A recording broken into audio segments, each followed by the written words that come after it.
Hello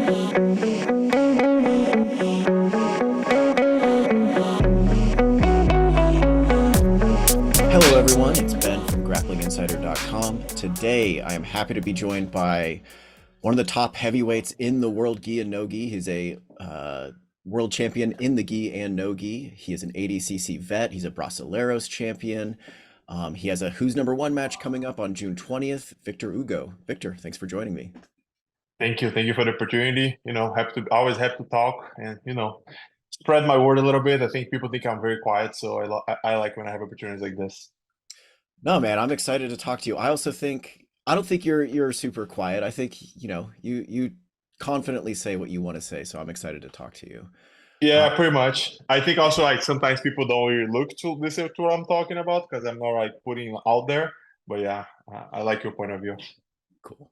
Well, man, let's hop right into it. I do want to talk about Gi Worlds coming up. Obviously, you just put out a video explaining that you're not doing Gi Worlds.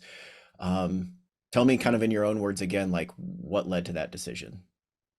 Well, since last year, like I've always been talking about, oh, I want to take some time off the gi and like really focus on my no gi, kind of like ride the wave that is happening right now. A lot of like pro grappling events are putting big cards, and I really like never did it. Like it was always something, gi something that I grew up doing, so it was really hard for me to skip world, to skip something like that. But this year, seeing how big, the no gi grappling is getting, I didn't want to miss the chance. And also, I didn't want to give excuses for not being fully prepared. Like I could very well be doing both.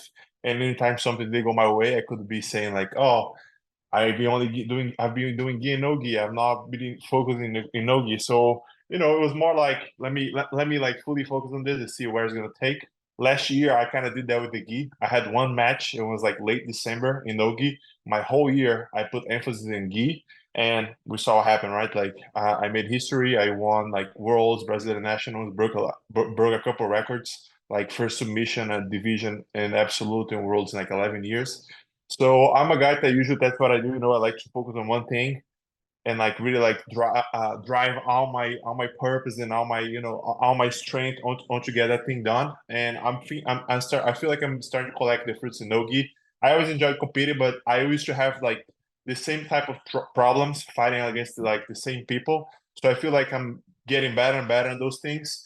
And I don't feel like I'm getting worse in gi. The only thing that I don't decide to compete in the gi is because it's more than just feeling good in the training. You need the time, you need all those things aligned. So I could be very well signing up to find worlds, but I don't think I'm going to be true to myself, thinking that I'm at my best because I don't think I'm going to be fully prepared because the level of competition is high. The game changed a little bit, and I'm really like focused this year on making a statement on the nogi scene. And I think that's already been started. Like as you mentioned, I have a match soon. I've had 3 nogi matches this past season. I count the one in December as kind of like this year because it was just like at the end of December. So 3 wins, and I feel like I just keep improving. For sure. Was that decision hard? Like, or is it going to be hard, I should say, to watch Worlds this year, wishing you probably could be able to compete or be out there? Definitely hard, but I look forward to ADCC. I wish I could. I wish, like, oh, I wish I could compete this, but I'm very in peace with my decision. I don't think I would never thought I would take the decision that early in my career of skipping worlds, like because like like you grew up thinking about competing in the black belt worlds, and like for me to be taking the decision so early in my career is kind of crazy to think of, but for me, as I said, like it was a very well thought decision. And if like I think like next year there's going to be another world, so who knows, maybe I'll be competing that one. And I think I'm on a point of my career that I just gotta be in peace with the decisions that I make, because a lot of the decisions I made took me to where I am. Like I'm always a guy that if you see like I don't compete as often as a lot of guys because I really want to be fully prepared. Last year I did compete quite a bit more than usual, but it still wasn't like you don't see me competing every weekend. I try to be really smart in my decisions, not because I'm afraid to lose, but because I want to make sure that I'm at my best.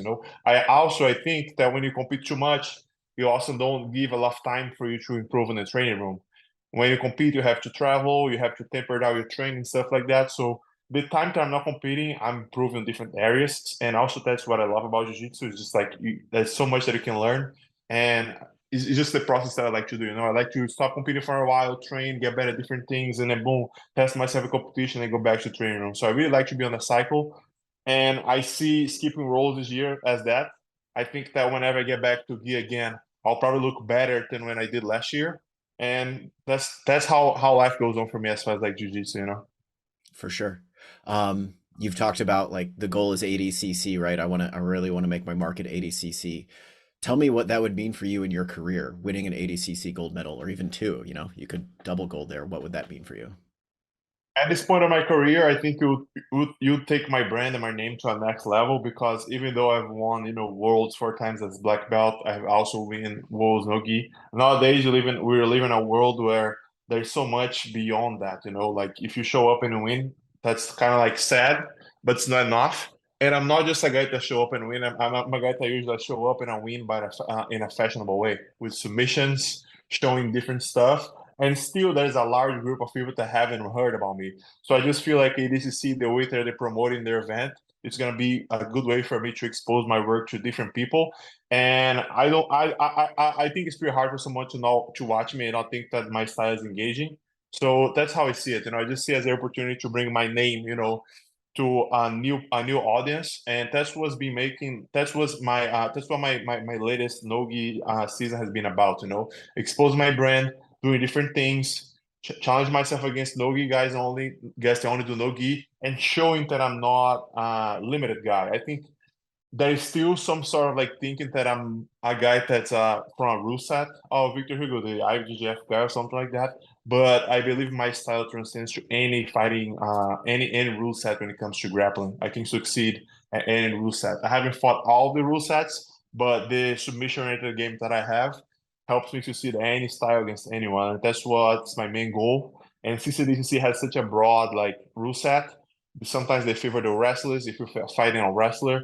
Sometimes if it's like, the first 10 minutes of the match, they favor more the submission-oriented guy that gets looking for the sub. I think it's just a great way for me to What's up, show how everyone? dynamic. Chances are, if you're tuning into this interview, you probably train in jiu-jitsu, whether it's in the gi, no gi, or both. I've been training for about 13 long years now myself, and when it comes to the gear that I like to use, I personally recommend Rev Gear. They have a premium gi that I love. They have an ultralight competition gi. They have grappling shorts. They even have rash guards that are pretty understated in design, but still really sharp looking. High quality gym bags, even backpacks that can hold multiple gis. So basically just like everything you would need for BJJ training. The best part for me personally is that nothing on that site will break the bank. We're not talking $75, $80 rash guards or $250 gis. Everything that Rev Gear offers is super reasonably priced, which personally I love. To make it even sweeter, Rev Gear is offering a 10% discount on every purchase made on revgear.com when you use the promo code INSIDER10 at checkout. That's INSIDER10 for 10% off anything and everything you buy on the site. I will also drop a link in the video description below. Again, I cannot recommend their stuff enough. Everything I have from Rev Gear fits well, it's solidly made, and in my experience, holds up great in the long run. Again, head over to revgear.com. That's REVGEAR.com. Use the promo code INSIDER10 for 10% off any purchase made and get some quality gear at a phenomenal price. Now, back to the interview. Yeah, I'm glad you brought that up because one question I wanted to ask you, maybe some people think you're just an IBJJF guy, but looking at your record, you do gi, you do no gi, you do all these different rule sets. You've done ADCC, Fight Pass, Who's Number One, 15-minute sub-only matches, things like that. Do you have a favorite rule set or a rule set that you think favors your game the most? I think lately, I've been enjoying more the longer matches because it gives you time to kind of like break through those exchanges that would be limited by points. What do I mean?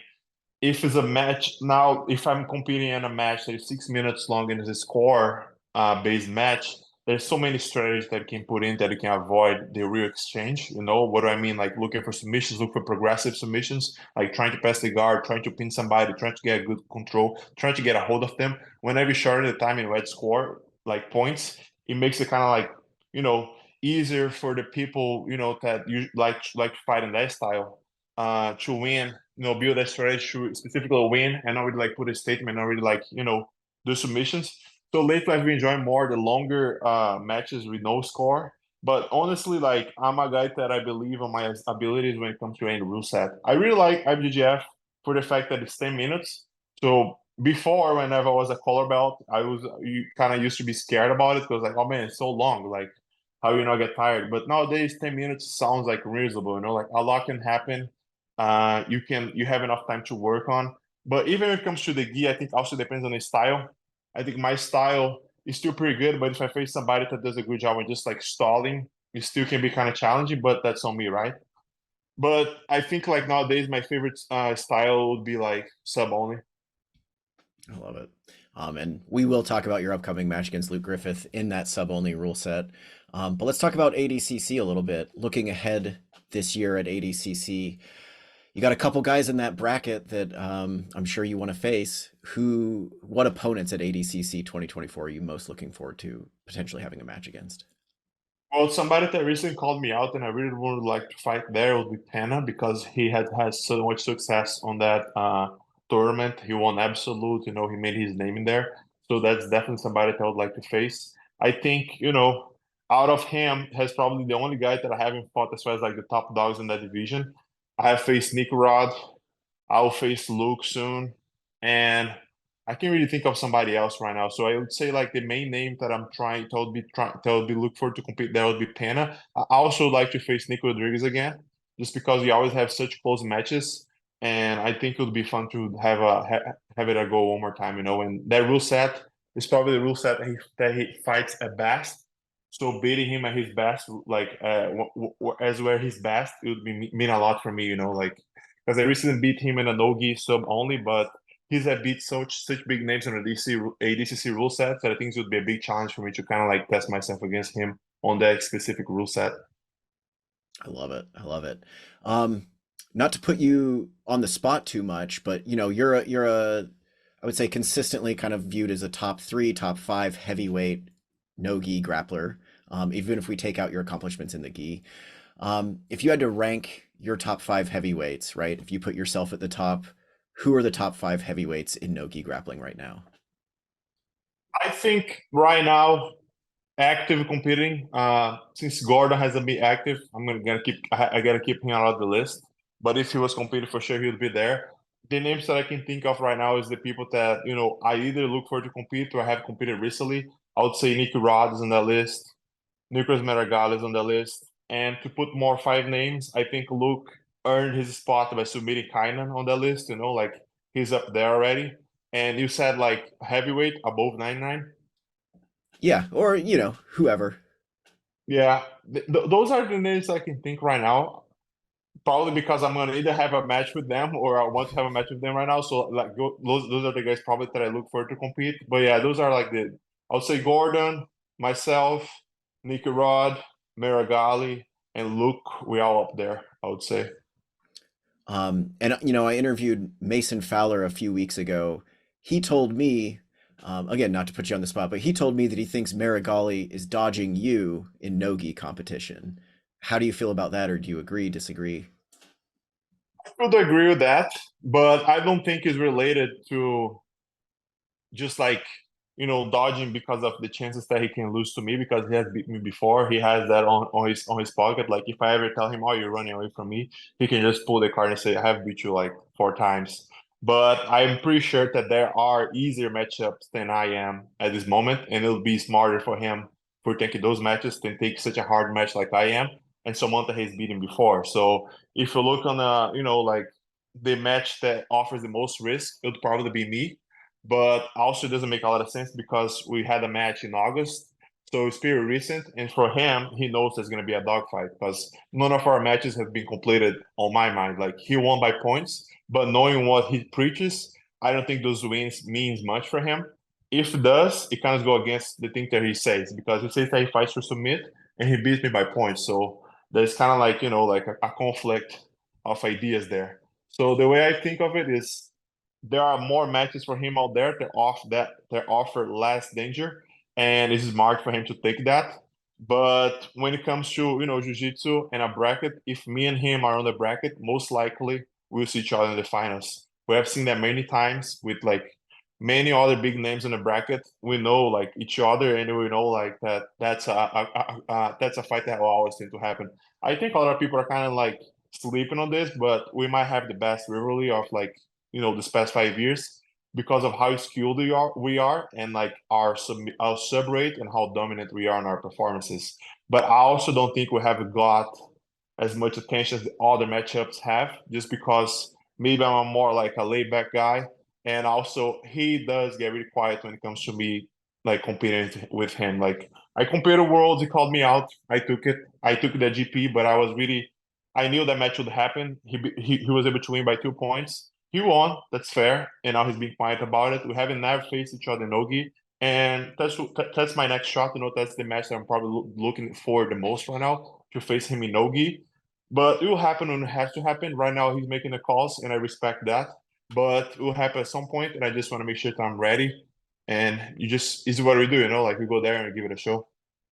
I can respect that. I think you're right that it's one of the most underrated rivalries in jiu-jitsu, especially because you guys are heavyweights, but super technical. Probably not to put anybody else down, but I think the top two most technically oriented heavyweights on the planet right now. Yeah, and I strongly believe that when it comes to either pound for pound, if you put both of us in a bracket, of course, jiu-jitsu, anything could happen, but the chances that we're gonna see each other in the finals from both different sides is really high. For sure. So looking ahead to ADCC, kind of the rest of the Nogi year, what skills, like techniques, are you working on leading up to ADCC? Preparing for that rule set, what do you need to sharpen in the training room? I look at it of two ways: the things that I have to get better on, but also the styles that I have to get better at beating. I think historically I have had trouble with people that stay out of the pocket when it comes to jiu-jitsu. They're in and out, consistently backing out, and there's only so much that the referee can do it, and it's also not good for you to rely on that. I don't really like to rely on that. So what I've been, consistently working on and is like beating that style and getting good at beating that style. Because for me, if I engage with somebody in a jiu-jitsu tournament, I'm, like 100% confident on me that I can come out on top, that I'm like, my technique will beat them. But sometimes just breaking through their first exchange, there's so much in and out going on. Whenever there's so much in and out, sometimes I lose the discipline of staying focused, and I kind of like get a little too open, and that's how they score. So for me, I think that's the main thing as far as like beating my style. As far as like the skill that I've been trying to work the most now, it's submitting by having control. I think like since I got my black belt, Shanji told me that you have to start mounting people and like, making them tap from there. And I've put the mindset on. Like, I think if you look on matches that I have, I think now that's really trendy. People are trying to mount people, but Shanji has had me doing this since like 2021. And I don't think that was as trendy back then. If you look at my old matches, I would say a Pen no-gi match, I had, I think, like two smother taps. But the reason why I was doing that is because I was really working on my positional control and progressive in like submitting by progression, not only by like spare moves, like, oh, you pull into the leg lock. So I've been working a lot of that, and it takes a lot of like time.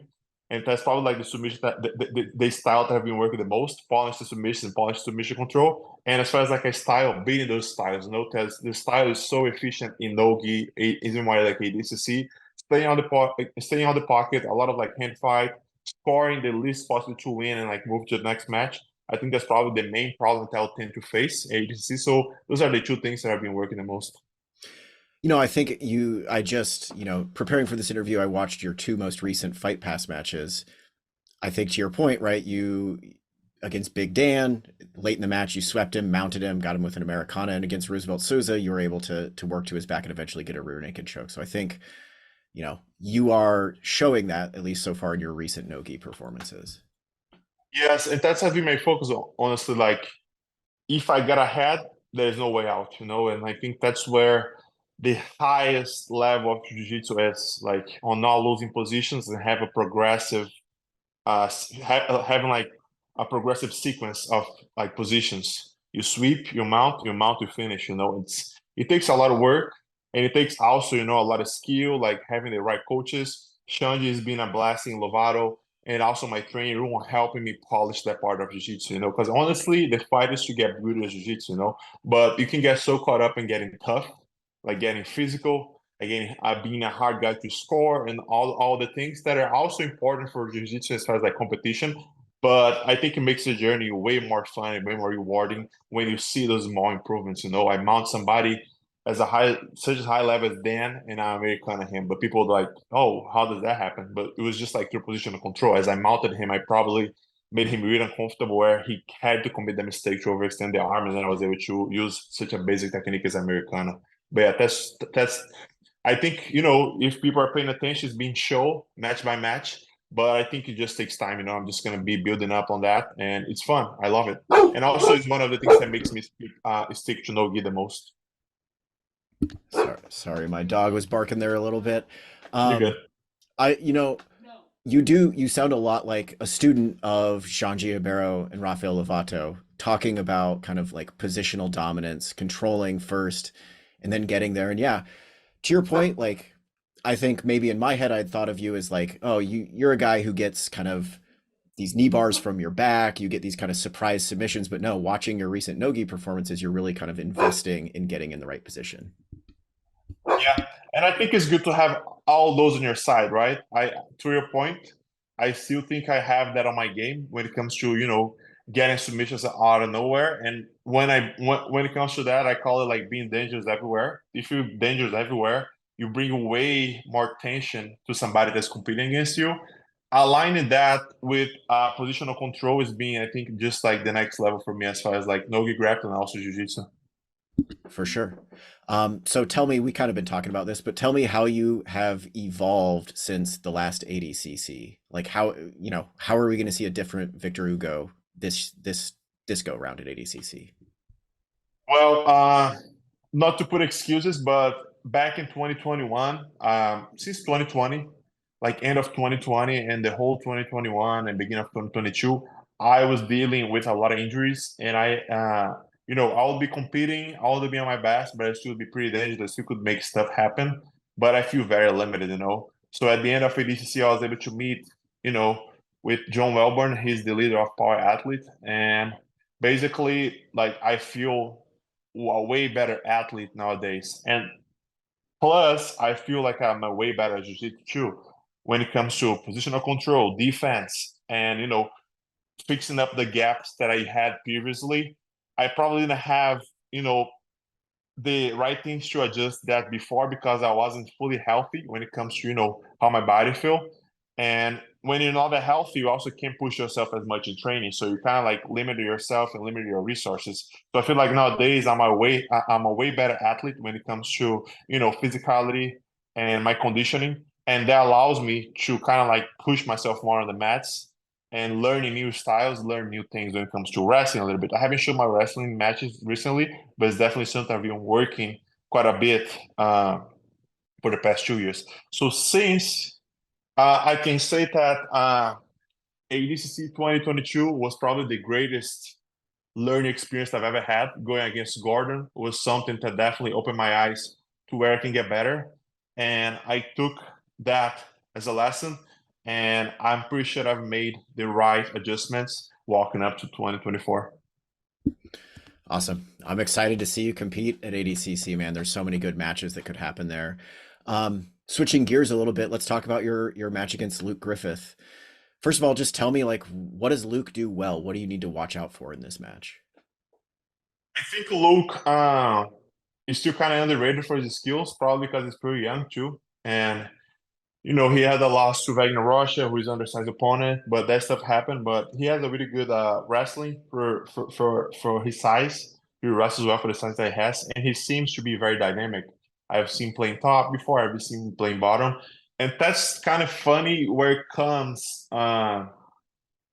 the point that I think a lot of people miss. Like he competed a lot in IBJJF as a brown belt, and I think it kind of helped you build that positional control game of getting award for positions that you get.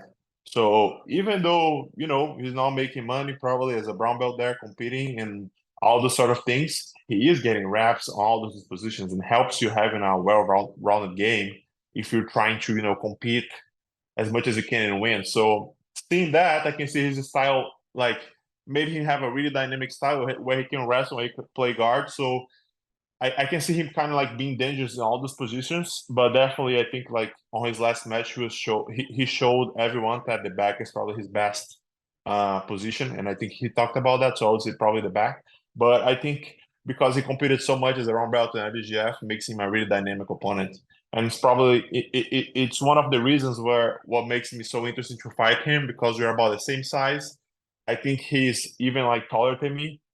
We're about the same weight and we have dynamic styles. So I know he's a younger opponent, but seeing his last result made me even more excited to compete against him next because now he's coming off a big win and that carries more eyes and attention to our fight now, to our match. Tell me, is this a risky match for you? Because like you said, he's at the top of his game right now, right? He just came off beating Kynan. But he's still, I would say, is kind of a bit of a rising star, right? He hasn't achieved what you have achieved or what Nicky Rod even has achieved in this sport. So maybe a little bit lesser known, but like he's proven to be just as dangerous as those guys. Does that feel like a risky matchup for you at all? Yeah, I'm probably facing him right now. Uh, Facing him right now is probably the riskiest I would beat at any other time. Like if I had faced him before Kynan, it would probably be as risky because he would just be coming off of a loss against Wagner Russia. Beating Kynan by submission, it makes the match way more riskier and way like better for him now because he can build up an important sequence of matches. And for me, I'm just competing against someone that is still pretty good, but it's younger than I and haven't accomplished as much as I can. The way that I see this challenge is he's a really skilled opponent, and it's gonna be a great test for myself, and also a great way for people to see that I'm always facing guys at their best moment. I faced Nicky Rod back in March. He was just coming off a huge wins against the current ADCC absolute champion Yuri. He has had like other wins, so he was probably living his best moment. I was there. I was able to neutralize his game and win. I won against Big Dan in December. He had amazing run at UFC Fight Pass. He never lost in UFC Fight Pass. I gave him his first loss, and I also fought Roosevelt Souza right after winning the absolute or the division for the world's nogi. So for me, having this challenge just means more. Like makes me even more motivated to train, to push myself hard, and to just dig deep with somebody that is just living their best moment. Yeah, I think it's interesting. Earlier in the interview, you had mentioned, I don't compete that much, but I think it's worth noting, right? When you do compete, you're not taking any easy matches. Is that always kind of been your outlook of like, I don't want to have 50 matches in a year, but I want to make the 10 that I do have really, really count. Yes, because at the end, if somebody goes back whenever retire and they look at the names that I compete, they'll know like, oh yeah, he fought this guy. I know all these guys. So I'd rather have a less amount of matches against people that had a good career than having a lot of matches that are not really meaningful. Like you beat somebody that no one knows or anything like that. And also that's I think where it brings the best out of me, the power to overcome. Sometimes I love when I come in as an underdog. I was underdog against Nick Rod. Right now, I don't think I'm an underdog, but some people have me as an underdog because of Luke's last performance. So I love the big challenge. I think that's what drives me. Also, having good performances just pump me up to do even better next time. So I think that's what helps me progress and like keep pushing myself to the next level. So going back a little bit now, we talked about Luke's what does Luke do well, right? What are your advantages against him, or what without giving away your game plan, what would be your path to victory? We could say experience, even though he has probably more hours than I have in the Nogi training room. I would say the experience of being on a big event. I've had in a big event before. I've been like in absolute finals when it comes to worlds. Like I'm no like I'm not like an artist, but I'm used to having a crowd like watching me. So I would say that's on my advantage. And yeah, I think I would say that's probably like my best advantage of him because when it comes to skill level, we both are, like I probably have competed against people that have a higher level than he has, but he's pretty young. So he just had a win against somebody really experienced. But I believe my best, the thing that I have on my side the best is not my first big match. And it's not the first time that I'm gonna face somebody that has come off of a huge win, and probably their biggest win in the career. So it's not my first rodeo. That's probably For my sure. best thing. And he's a guy that competes, or at least when he was doing IBJJF, he competed a lot, and a lot of guys compete a lot, and they're able to kind of that helps them stay in a good competition mindset. Do you ever struggle, like considering there might be a month or two in between your matches? Do you ever struggle getting into that good competition mindset, or how do you tap into that when it is time to compete? The way I do it is I push myself really hard in the training room, and that means that I need certain time to recover. I need to watch the things I'm doing. That's why I decide I'm in peace with myself when I don't compete. When I compete, there's more involved than just competing. I think whenever you compete, you kind of like give your body a beating, and you're gonna need some time to recover. So even though I'm not competing as much, whenever I have a big tournament, I'm just in peace with myself that I did my best to train, and that just gives me like in a calm mindset. And when it comes to competition, not competing that often right now, it's also part of the reason is I competed so much as a purple belt. So I think like as far as like timing and like competing hours, I've had so much competitions as purple and brown belt. I used to compete all over I used to travel all over the world to compete, that I was able to gain the experience, and that kind of like pushed myself to where I am today, where I can make a decision and say no. I think like people in jiu-jitsu, at least like at least actually at the very top, everyone's just used to say yes to everything, and I'm probably one of the you know the the main guys that say no to a lot of things. And as I said, it's not because I'm scared, it's not because I don't want to lose, it's just because I really like to take decisions, well thought decisions, well made decisions. So I'm really in peace with that. Like, I definitely, there's a thing about tournaments. Like, if you don't compete for 6 months and you go to a tournament, do a fight, you definitely feel it. That's why part of my plan for this year was, splitting out matches bi-monthly or 3 monthly, like every 3 months or 2 months. So every 2 or 3 months, I can push myself harder to get prepared for the match. And also, the styles that I have been facing on different matches are making me good at different things. For example, December was Big Dan. Big Dan is a huge guy. He's bigger than I am. He's good at leg locks. So I had, to kind of go to the lab, kind of come to class and like playing around the thing, getting good at things that is gonna be able to good is gonna help me beating him. And whenever I went to Sneaker Rod, he's a wrestler. So what are the things that I can get better to beat his style? And then, I had Roosevelt. He's kind of like a dynamic style too. He can wrestle, he play guard. So what are the things that I have to do, to beat his game? So each match has been helping me getting better at different things. And whenever I put it all together, it's gonna be helping me a lot for ADCC, if that makes sense. Oh yeah, definitely. So you got this match with Luke.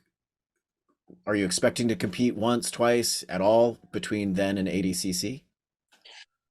I would love to compete again, but also there's a timing thing, right? As I said, like I can't commit to something, and that's something get in the way of me competing at ADCC. So I think like Luke most likely will be my last match until ADCC. I'll be open to do something in July, but also it really depends on what happens. I'm very easy on saying no. Like it has to make a lot of sense for me.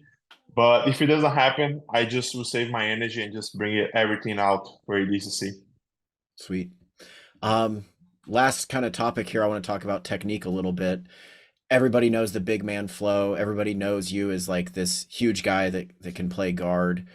Um, I'm not a big guy personally, but if I were, like, what would be your advice for those big guys, white, blue, purple belts that want to develop a good guard? What should they be doing in the training room to get there?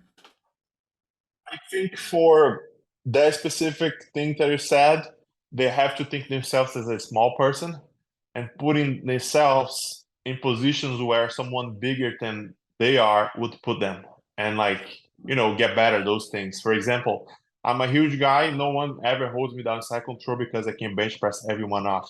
Okay, that's fine. But if I go visit your school, I'll probably hold you there. So you have two decisions. You're either gonna quit or you're gonna muscle, muscle, muscle, and then I'm gonna, tap you eventually. So even though somebody doesn't put you there, you still got to work those things. So find ways to push yourself on those positions that usually are not there, that you're not used to, and work on them. Try to work, and try to work in a smart way. What do I mean? Like, oh man, like if someone gets on my side control, I freak out. What can I do? I'll start by putting somebody on a side control, and maybe somebody knows a skill. Maybe somebody that they can use a little bit of strength and get it off. Now, as you get comfortable with it, don't lie to yourself. Don't say, "Okay, I'm good. That's good enough. I'm good to move on." No. Now bring the level higher. Maybe put a blue belt. Maybe put someone if you're a purple, maybe put a purple belt. So I think for big dudes, the main thing is kind of like forgetting that you're big and then you can like use your superpower as being big out of like bad positions and put yourself on those situations, because even though 90% of the people can get you there, there'll be a 30% that will. And you have to think of what am I going to do whenever that 10% show up and puts me there. And also thinking on the long run, what am I going to show my students one day when I become a black belt and I don't have the knowledge, in the hours spent there. And I think that's why I'm so lucky to have somebody like Shanji that is so well-rounded, so good at defense, that he comes in with the information and all I have to do is just be a student and putting myself in the situations. If I train as I compete, none of the brown, blue, and like purple belts that I have here would be get near to my back or near to my side control. But what I have to do is I have to allow myself to give them those positions so I can kind of like perform, and then whenever maybe I go train with a black belt high level and they're able to get to that position, my defense is on point and I don't have to rely so much on like physicality. I can rely on my technique. And that's probably why when it comes to heavyweights, like my skill is a little bit different than most of them, because I'm not sure if they are putting the same amount. Of course, like some of them then are, but I can feel right away whenever I get to a good position, this guy has no clue what to do from here. Like he's gonna try to bench press me off, but I'm his weight. So if that doesn't work, what else? What other weapons can he rely on? So I think it's just like a mindset thing, and I'm so blessed to have somebody like Xande Lovato there. They're so like good at the fundamentals and like defensive jiu-jitsu. And for me, it's just a mindset thing. All right, let me see. Like when I go to seminars, one thing that I do a lot is I think when I go to seminars, a lot of people can try to test themselves against you. Like, oh man, this guy's a world champion. I want to see what his guard is made of. Usually, what I do that breaks people is I let them pass my guard in 3 seconds. And they're like, oh my God, I passed his guard. And then I recover the guard and I tap them. And they're like, oh God. And then I let them mount me and then escape mount and I submit. So it just breaks. And I also, at the end, I always just tell them, that's how I train usually. Like if I'm training somebody that is not at the same level as me, I'm trying to lower myself into their level and fight where they're strongest. I think that was a long answer, but it's kind of like the mindset behind it. No, that's perfect, man. I think that you didn't say it as much, but I think that you got to lower your ego, right? You got to allow yourself. Yeah. I'm sure for a big guy that can be hard to do sometimes, of like, I'm going to let this small guy get on top of me or whatever. And even more if you align the big guy with the background. Maybe this guy is an ex-wrestler. Maybe this guy is an ex-football player. They don't want to lose, the mind that there's something on their mind even before jiu-jitsu that doesn't allow them to lose. Like that doesn't make sense to them. So breaking down the ego part is also important for sure. I love it. And then kind of staying on the topic of guard, and this is advice for small guys as much as big guys. I'm curious, like, not only do you have a good guard, but you're facing humongous guys in competition, right? Your match against Big Dan, he was putting his weight on you for about 15 full minutes. How do you develop an efficient guard that can carry the weight of these massive heavyweights for so long? I think you have to rely on skill, you have to rely on your ability to use, the right things when you're in defensive position. And as I said, I own that, through the six blade system. Xande, Saulo, Lovato, all those guys, for years, their style has been pressure. So whenever you have somebody that's really good at pressure in the training room, someone has to start developing the defense. All of you guys have to develop the defense, otherwise it's gonna be uneven. So I think like having that style within my training room helped me a lot, having like a strong defense system. And as I said, like even for smaller people, you still can beat somebody bigger if you you rely on the right things to defend yourself, you know. And I think that's what is being proven, you know.